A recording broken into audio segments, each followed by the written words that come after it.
Now, I'm teaching you how to play 3 to 6 players today. If you're playing 2 players, learn the rules yourself, loser. Now, the first thing you're going to want to do is make sure that every single player is going to get numbers 1 through 7 of a specific color. That will be the color and character they are in the game. All the rest of these 1 through 7 cards can go back into the box. Next, you're going to shuffle the image deck, aka these green and red square cards right here, and then you're going to deal out as many cards as you need to the top and to the bottom. The way you figure that out is by looking right over here. So this is only a spot for using 4+ players, 5+ players, same with on the top. So right now we're going to set out 5 and 5 because we have a 3-player game. Next, you're going to want to get these target cards right here. You're going to get all the target cards that are not going to be used in the game. So since we're playing a 3-player game, we'll need targets 1, 2, 3, 4, and 5. We will not need 6 and 7, so we can put those back into the box. Then you're going to take these, you're going to shuffle them up, and you're going to secretly deal 1 target to each player. The other 2 can go off the side, you won't need them. And then the player with the most colorful clothes is going to go first. Now what you're going to do on your turn is really quite simple. So we'll pretend that this is the first player. They're going to look at their target card, and they were trying to describe target number 5, which is a picture of someone who's being exposed to ghost genitalia. So since they are this character here, that means they're going to draft one of these 5 cards down here and either flip it to the green checkmark side, which means yes, this is supposed to represent that, or it means no, this is not. So in this particular instance, I obviously would be pretty turned on by ghost genitalia, so I put this kissing one right there. After a player drafts a card, they immediately place another card back down there, so that each turn everyone's going to have the same number of cards to draft from.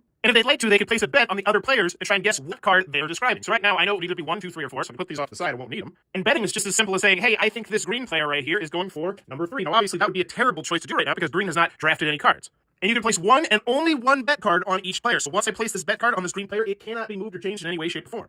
And yes, you can't place down more than 1 bet card, so if I want to do it, I can also place this right here if I was stupid. But I'm not stupid, so we're going to pretend that I didn't bet, and it's going to go clockwise to the next player who's trying to do target 1, which is a dog saying destroy everything. So I might say, you know what, I think that dog destroying everything is the reason that this guy is jumping out of the card. Now, I don't say that out loud, obviously, that's what I'm thinking in my head. Replace the card down here, and you're going to continue to do this until all players have either drafted 3 cards into their area here, or after each player has placed a bet on every other player. So for instance, if the green player had placed out 2 bets, and the purple player placed out 2 bets, and the blue player had placed out 2 bets, then the round would end. And once the round ends, no one gets to play any more cards. And since you could place a bet whenever you want, including on other people's turn, you can essentially end the round in the middle of someone's turn before they even get to play a card if you really wanted to. But once one of those 2 things has happened, the round is complete. And starting with the first player going clockwise, each player will go through their scoring card pile to see how many points are going to get awarded. So let's speed this up and see how the scoring works. So we're going to start with this player right here who is blue. We're going to look at the blue bet pile, and you're immediately just going to flip it over because you gain more points if you're the first person to get your bet correct. And the victory points in this game are going to be the square card. So for the blue player, both the green player and the purple player guessed correctly. The first player to guess correctly is going to win 2 cards from right here. Place it next to him. That's going to be their victory points for the end of the game. This player gets 1 card, and as you can see, there's not 1 card out here. That's totally fine. Just grab 1 off the top. If you ever need to grab a victory point card and there's not 1 there, just grab 1 off the top.